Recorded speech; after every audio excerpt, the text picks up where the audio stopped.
Right KP మంత్రి అంబటి రాంబాబు మాట్లాడుతున్నారు. ఇప్పుడు లైవ్ లో చూద్దాం. క్లియర్‌గా అంగీకరించారు. అదేమిటంటే చంద్రబాబు నాయుడు గారిని అరెస్ట్ చేయటం, ఆయన రిమాండ్‌కు పంపటంలో మేము ఇంటర్ఫీర్ కాం, మేము ఈ కేసును కొట్టేయలేం అని చాలా స్పష్టంగా చెప్పారు. చంద్రబాబు నాయుడు గారు ఎన్నిసార్లు ఎన్ని రకాలుగా వాదించాడంటే అసలు చంద్రబాబు నాయుడు గారికి నేరానికి సంబంధం లేదు, ఆయన నిర్దోషి, కావాలని ఈ ప్రభుత్వం జగన్మోహన్ రెడ్డి గారి ప్రభుత్వం కక్ష సాధింపుతోనే ఈ కేసులు పెట్టింది అనే దాన్ని కూడా వాళ్ళు అంగీకరించలేదు.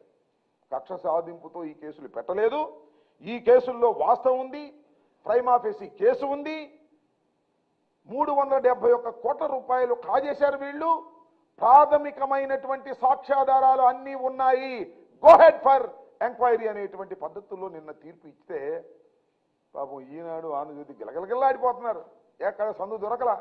కానీ నిన్న మాత్రం చంద్రబాబు విజయం అని చెప్పి మొట్టమొదటి చెప్పారు, మన నాలికి గరుచుకున్నారు, మన నాలికి గరుచుకుని ఏదో డొంక తిరుగుడు రాతలన్నీ రాసేటటువంటి ప్రయత్నం ఇవాళ చేస్తున్నారని ఈ సందర్భంగా నేను మనవి చేస్తున్నా.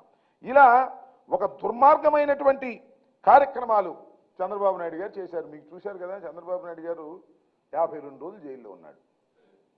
జైల్లో ఉన్నప్పుడు ఏం చెప్పారు చూశారుగా మీరు, ఆయనకి అసలు ఒంట్లో బాగోట్లేదన్నారు, ఆయన గుండెపోటు అన్నారు, ఇంకోటేదో 100 కారణాలు చెప్పి బెయిల్ తెచ్చుకున్నారు. పని బెయిల్ తెచ్చుకోవడం అనేది సహజమైనటువంటి అంశం. ఇవాళ కాబట్టి రేపు కాబట్టి ఎల్లుండి ఎవరికైనా బెయిల్ రావాల్సిందే, నేరం రుజువు అయ్యేంత వరకు కూడా లోపల ఎట్టి పెట్టాల్సిన అవసరం లేదు.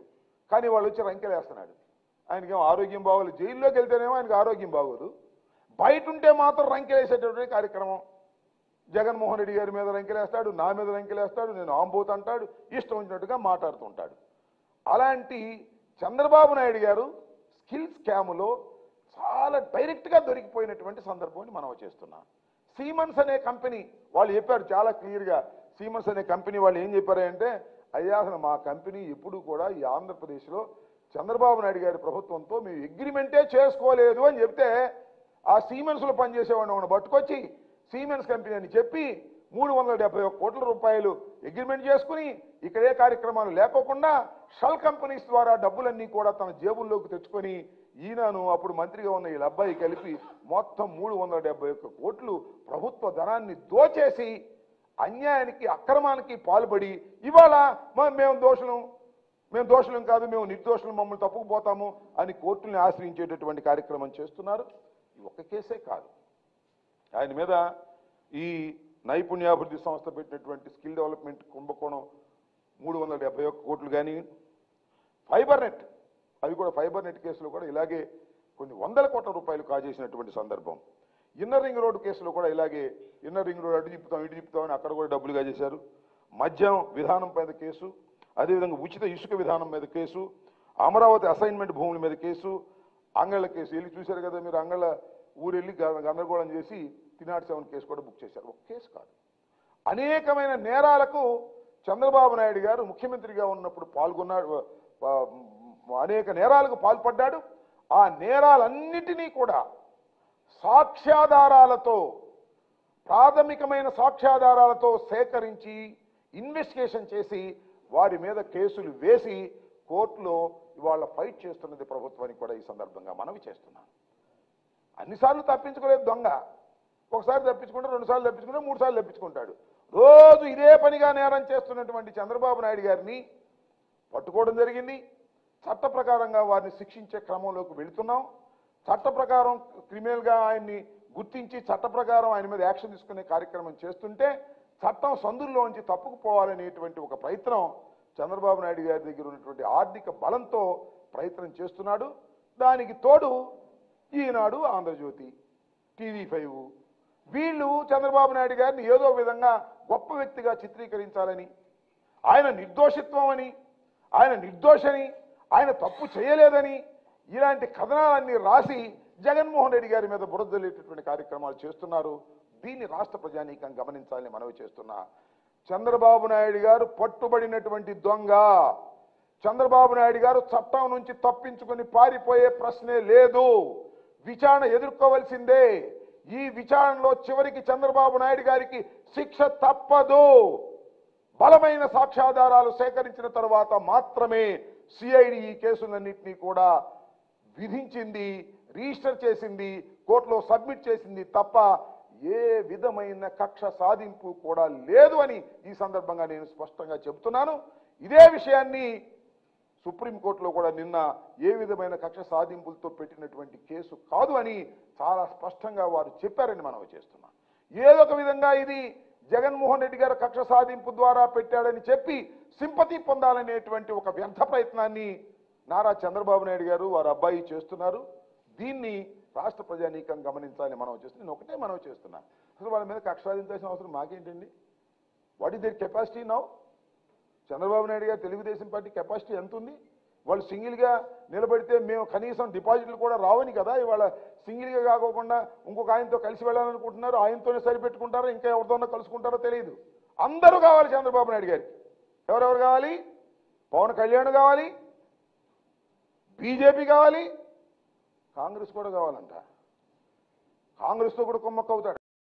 మీ దుంపలు లేక కాంగ్రెస్ అధ్యక్షుల్ని కాంగ్రెస్ పార్టీ నియమించట్లా, చంద్రబాబు నియమిస్తున్నాడు. అక్కడ ఇక్కడ కూడా చూశారుగా మీరు. అక్కడ ఎవరు నియమించారు, ఇక్కడ ఎవరు నియమించారు అంటే కాంగ్రెస్ పార్టీ చంద్రబాబు నాయుడు గారిని ఏ విధంగా బతికించాలనే ఆలోచన చేసేటటువంటి నిర్ణయాలు తీసుకుంటుంది. వాళ్ళ కాంగ్రెస్ కావాలి, బీజేపీ కావాలి, పవన్ కళ్యాణ్ గారు అందరినీ సంకల్లో పెట్టుకోవాలి, మన మీదకి ఫైట్కి రావాలి అనేటువంటి ఆలోచన చేస్తున్నటువంటి ఒక దుర్మార్గమైన రాజకీయవేత్త is a white collar criminal. ఇతనొక్కడే కాదు white collar criminal. Nara Chandrababu Naidu white collar criminal, Lokesh white collar criminal, Ramoji Rao white collar criminal. వీళ్ళందరూ క్రిమినల్స్. ఈ క్రిమినల్స్ రాష్ట్రాన్ని దోచుకొని పంచుకునే కార్యక్రమం చేస్తున్నారు. దాన్ని రాష్ట్ర ముఖ్యమంత్రి జగన్మోహన్ రెడ్డి గారు 5 సంవత్సరాల నుంచి అడ్డుపడుతున్నాడు. అడ్డుపడి సాక్ష్యాధారాలు సేకరించి కోర్టులలో కేసులు పెట్టి వ్యాజ్యాలు అదేవిధంగా విచారణలు జరుపుతూ ఉంటే వాటి నుంచి తప్పించుకుపోవాలని ప్రమాదంతో వీళ్ళందరూ ప్రయత్నం చేస్తున్నారు. వీరందరికీ శిక్ష తప్పదని ఈ సందర్భంగా నేను మనవి చేస్తున్నాను. దుర్మార్గమైన రాజకీయాలు చేసేవాళ్ళని, డబ్బులతోనే రాజకీయాలు చేసేవాళ్ళని ఎట్టి పరిస్థితుల్లోనూ రాష్ట్ర ప్రజలు సహించాలని ఈ సందర్భంగా నేను మనవి చేస్తున్నాను. నేను మీరు అందరికీ గుర్తుండే ఉంటుంది, ఆయన కేసు క్వాష్ చేయమంటున్నాడు. ఆయన మీద పెట్టినటువంటి కేసుని క్వాష్ చేసేయండి, దీనిలో ఏమీ లేదు, నన్ను నిర్దోషిగా వదిలేసేయండి అనే మాట మాట్లాడుతున్నాడు. 2019లో రాష్ట్రపతి చూశారుగా, చంద్రబాబు ప్రభుత్వాన్ని క్వాష్ చేశారు. 2024లో ఏం చేయబోతున్నారో తెలుసు కదా. చంద్రబాబు పార్టీని, చంద్రబాబు ఎలియన్స్ పార్టీల్ని క్వాష్ చేయబోతున్నారు ప్రజా న్యాయస్థానంలో అనే విషయాన్ని దయచేసి గుర్తుపెట్టుకోమని మనవి చేస్తున్నా. మీకు ఇక రాజకీయంగా నూకలు చెల్లాయి, మీ వేషాలు ప్రజలకు అర్థమయ్యాయి, మీ అవినీతి భోగవతాలు ప్రజలకు అర్థమయ్యాయి అని ఒకసారి గుర్తుపెట్టుకోండి. మరి నాకు తెలియక అడుగుతాను, ఈ పవన్ కళ్యాణ్ గారు చాలా నీతిమంతుడని చెబుతాడు కదా, ఏం బాబు మరి కోర్టు ఏమీ చెప్పలేదే, కేసు ఏమి ఎత్తేయమనలేదే, క్వాష్ చేయలేదే, దాని గురించి నువ్వేం మాట్లాడమే, నీ ప్యాకేజ్ నువ్వు తీసుకుంటే చాలు కదా. ఆ అవినీతి సొమ్ములో ప్యాకేజ్ తీసుకుంటున్నటువంటి పవన్ కళ్యాణ్ కూడా అవినీతి పరుడే. ఏ అవినీతి సొమ్ముతో పవన్ కళ్యాణ్కి డబ్బులు ఇచ్చి రాజకీయాలు చేస్తున్నాడో చంద్రబాబు నాయుడు గారు, ఆ విధంగానే పవన్ కళ్యాణ్ కూడా అవినీతి పరుడి అయిపోయాడు ఈ దెబ్బతో అనే విషయాన్ని దయచేసి గుర్తుంచుకోవాల్సిందిగా మీ అందరికీ కూడా నేను మనవి చేస్తున్నాను. ఏది జరిగినా చట్టం ముందు, చట్టం ఈజ్ ఎ మోర్ పవర్ఫుల్.